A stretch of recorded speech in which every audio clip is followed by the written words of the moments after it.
call President Obama and Hillary Clinton the founders of ISIS. They're the founders. Assalamu alaikum wa rahmatullah. Today we will be talking about the videos of Masked Arab. I looked into his channel and found out that most of the videos, 31 in total, are about ISIS. So today we will be refuting all 31 of his videos in just one video. Now firstly about ISIS, we all know that almost all of the Muslims reject ISIS and consider their group to be a Khawarij ideology, that is anti-Islam. The only people who equate ISIS with Islam are either ISIS themselves or Islamophobes like ex-Muslims and hate preachers.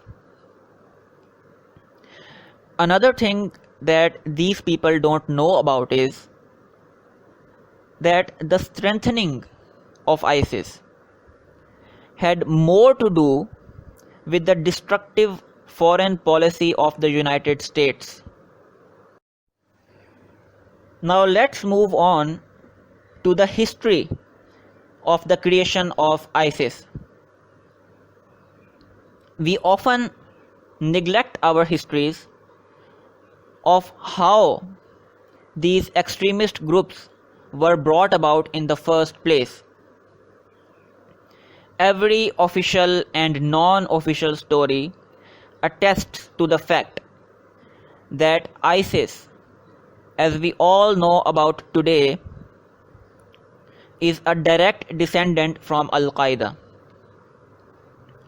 And what is the history of Al-Qaeda? You know, in the 1970s and the 80s, the United States of America supported the Mujahideen Afghan Taliban along with Osama bin Laden, the originator of Al-Qaeda, to fight the Soviets. These groups were called as freedom fighters. In 1982, Ronald Reagan dedicated the space shuttle Columbia to the resistance fighters in Afghanistan. Just as the Columbia, we think, represents man's finest aspirations in the field of science and technology, so too does the struggle of the Afghan people represent man's highest aspirations for freedom. I am dedicating on behalf of the American people the March 22nd launch of the Columbia to the people of Afghanistan. We have with us 6 from the Afghanistan freedom fighters. There's a man here whose wife was killed in front of their 2 children. Another one who lost his brother in the tunnel in a village in which 105 people were massacred by fire and chemicals. One of them lost a brother. One is the mayor of that village where that took place. They're here to try and tell the outside world, the free world, what's really going on in Afghanistan. One of the most closely guarded secrets of the Cold War was America's role in supporting Afghan warlords known as the Mujahideen.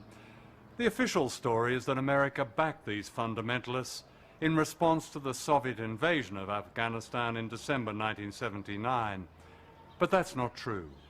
It was 6 months before the Soviet invasion, in July of that year, that President Jimmy Carter authorized $500 million to help set up the Mujahideen, a terrorist organization.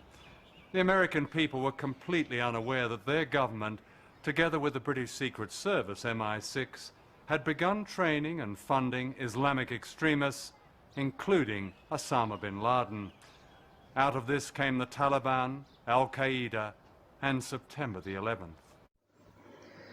So, in short, ISIS was created as a ramification of the United States' belligerent foreign policy.